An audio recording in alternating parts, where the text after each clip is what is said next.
Heller and Ahern go down in a heap. Referees get things under control, and that's going to be another green card against Florida. Heller can't believe it. She is not pleased, but Maryland will go back on the power play. And correct me if I'm wrong, but the last power play was due to a green card on Heller as well. Maryland was able to finish on that offensive set, and they could now close the gap to potentially, if they are able to get this next goal, to then just 5. And each and every goal makes it more doable and doable. Well, and remember, this is a Florida team under Coach Mandy O'Leary that's 1-6 in NCAA quarterfinals. So she told us this week that this group is experienced, but they've had the experience of losing. And that has brought them together. They've become invested in winning. It has helped team chemistry, but the mental part of this game, Courtney, if Maryland can continue to creep back in, what does that do to Florida's psyche?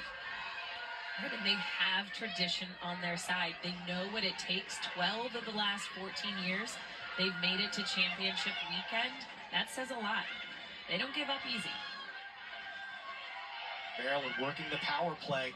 Lubecker down to LaPointe. LaPointe with the worm burner. Low-to-low offering just wide. Backed up by the Terps. They'll retain possession. Shannon Smith will restart the action. Chrissy Thomas, she's been quiet today. 43 points on the season, however. She's a terrific offensive catalyst. 5,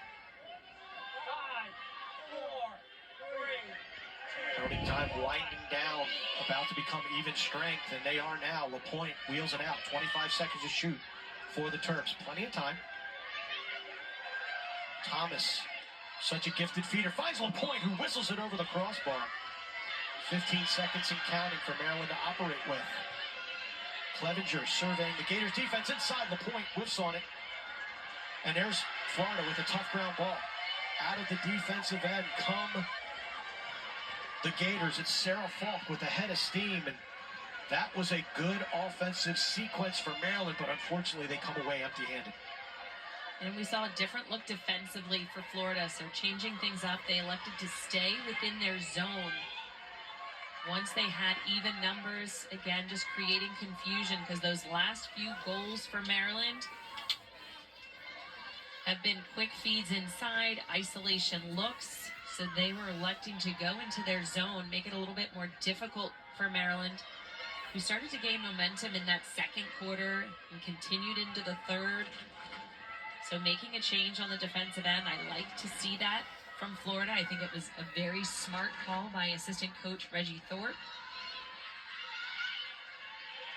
Nice feed down low. This is Hall, not being face guarded at the moment. Good look from Falk. Reggie Thorpe, of course, a tremendous player during his playing career at Syracuse, and then an assistant at Delphi, at his alma mater under Gary Gait when he was the women's coach, now in Florida. Florida, lucky ricochet, 15 seconds to shoot for the Gators. Maryland has been very stout defensively here in the second half.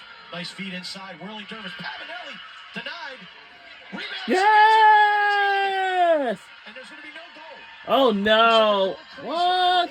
As we saw some bodies again piled up in front of that Maryland cage. It looked like Paisley Egan picked up the garbage and scored, but no dice. Kennedy Major again flying down the field for the Maryland Terrapins. You know, it doesn't just have to be the shooter. It looked like Paisley Egan was outside of that goal circle. Looks like one of her teammates was in. Yeah. Collision on College Avenue. Maryland continues to hang around. Shot, nice save.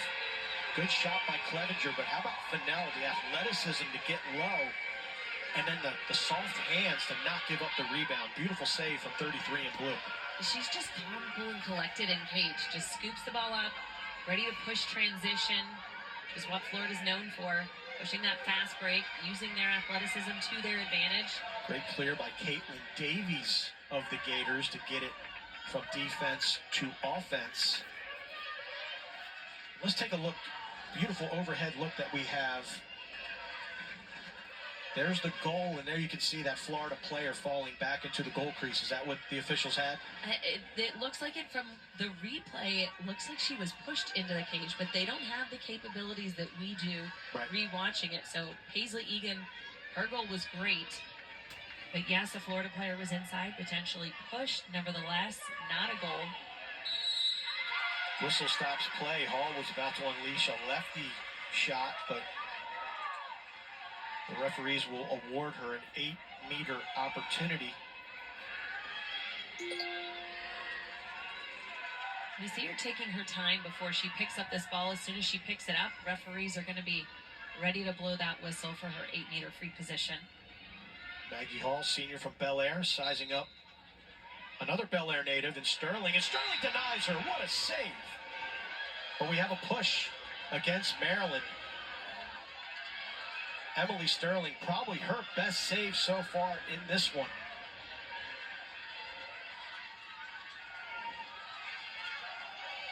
As Maggie Hall collects herself, she's going to get a better hash, a center hash, which is what she was aiming for at this point before she was pushed into that goal circle. Emily Sterling with the big stop. Let's see if she can do it again.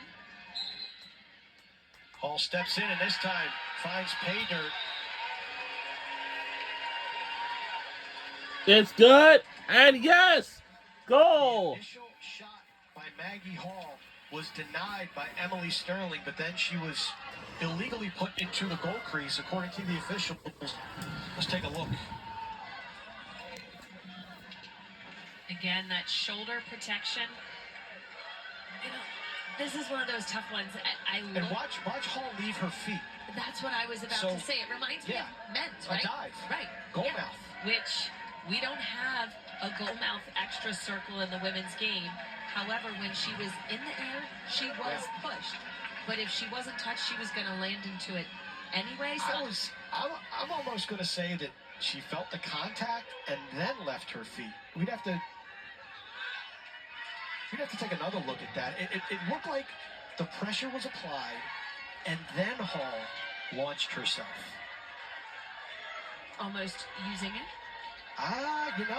You take what the defense gives you, and you'll see it in the men's game. You feel pressure on the back, you leave your feet and let the refs figure it out. And you're a ref. Is that easily fallen for? I was watching an Instagram the other day of a basketball kid who looked to get open. Let's take a look. There's the contact right there. Watch Hall. Oh yeah. Superman. Yeah. What do you think? Left her feet after the foul. Yeah. I mean, I think the refs got it right, because I think there was a lot of hard contact in there. That would be a green card in the middle of the field, no doubt. Sure. So a foul, yes. Shot. Pushed aside by Fennell, but I think the bottom line here is the athleticism and the skill of these women's players is incredible. I mean, that is fearless. And we've seen it all game long with Maggie Hall. The athleticism and just throwing her body in harm's way. Puts her body on the line each and every time. Watching her in the AAC championship game, the semifinal, same exact thing. She is willing to take the hit for her team. Final minutes in the third quarter. But you give a good offensive player, a good offensive team, a second opportunity. What happened on the redo is typically going to be the end result. It's hard enough to get an initial stop. 12 seconds left to go here in the third period. You got 12 seconds to go. Official stop play. Looks like they're going to let the Gators get reorganized as Emily Heller, slow to get up, lost her goggles. So yellow card is being issued to Maryland. Number 8, Lauren LaPointe, is going to have to sit there for the next 2 minutes. It is releasable, however. Florida is able to score within transition. However, I envision them holding the ball for the next 12 seconds so that they can start with it at the beginning of the fourth quarter. We've seen them already do that once before. Officials getting Hannah Heller, Emily's identical twin sister. Or twin sister, I should say. I don't know if they're identical. Gives the ball to Fennell in the goal crease. And she's That was a just twin gonna hang sister out. from the University of Maryland, And for I think. the I don't second know. consecutive quarter to begin action, And that'll do it. the Gators will not have to go to the draw circle. They will enjoy possession. Maryland was That'll able do to it for the chip third away quarter. a little bit And at when the we come Florida back, line. We've got it'll be 15 time minutes for to the decide fourth who and the goes to last carry quarter. North Carolina at a spot in the national semifinals. We'll be right back. Fourth quarter's next.